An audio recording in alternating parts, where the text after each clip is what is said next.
In September of 1989, something happened in the city of Voronezh, 200 miles south of Moscow, which caught the attention of the world press. For several weeks, strange lights were seen over the city. Then on September the 27th, it was reported that a spacecraft landed in one of the city's public parks, from which 3 alien giant figures emerged.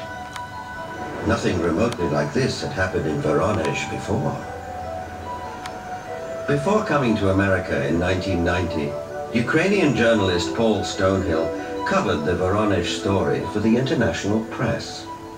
Top Voronezh researchers of anomalous phenomena, who include scientists, geologists, and also some military people, went to the site immediately thereafter. They were on the site on the 3rd of October studying and collecting specimens.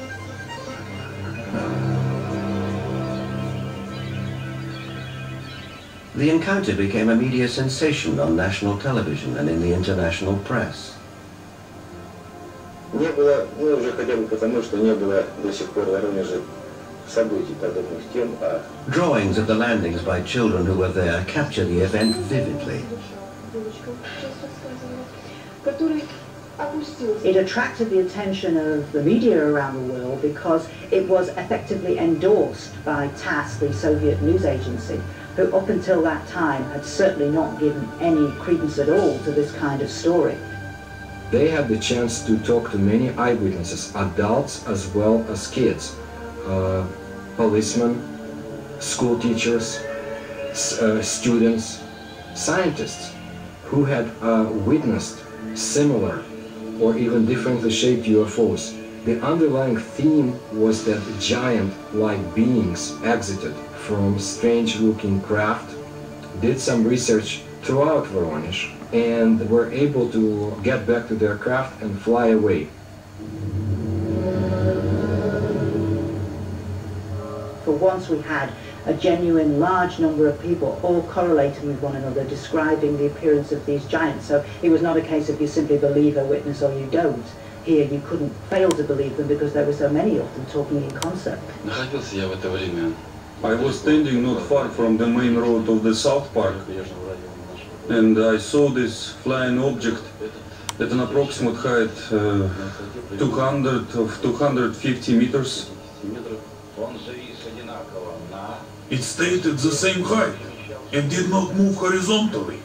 I was very interested by all that, because it could not be any kind of meteorological balloon.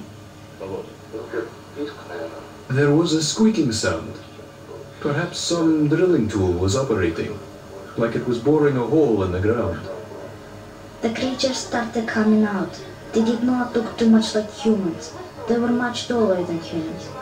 They did have shoulders, but I didn't see the head. He was huge, really huge, bigger than we are. He was a mighty figure. In 1989, Sergei Makarov was one of the school children who was in the Voronezh park. I remember a crowd that gathered around the place. Everybody was scared. Everybody turned pale. I was absolutely flabbergasted. Denis Gorzhenko was also one of the boys in the park on that day in September 1989. I saw some traces there, and also a strange man. Outwardly, he looked like any other man, only he was huge. A moment later, he suddenly disappeared. I had no doubt that the UFO and the giants existed, because I saw them. But sometimes when I look back, it seems sort of like a fairy tale.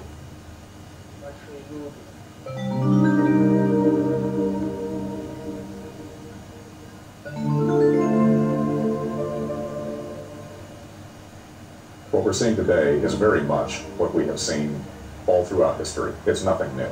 Anything going on with the UFO phenomenon today is something that has always been around, and you can find it in ancient mythology all over the world.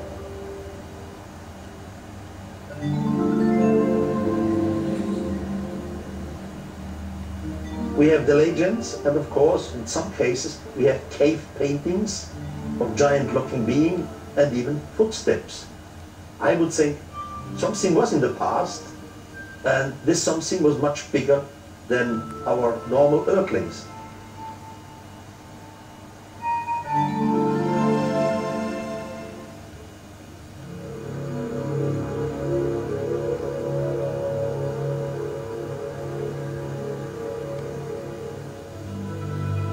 Whether fact or fantasy, giants have occupied our collective consciousness for as long as we can remember. But did a race of giants ever truly walk the earth? The ancient texts, as well as some of the evidence, suggest they did. And is it possible that recessive genes in the 7- and 8-footers that walk amongst us today could be connected to a former race of giants? Now, with reports like the giants of Voronezh, one wonders if perhaps the godlike giants of the Sumerians are coming back. But whether they are real, imagined, or allegorical, one thing is for sure. The mystery and the myth of giants will be with us for a long time to come.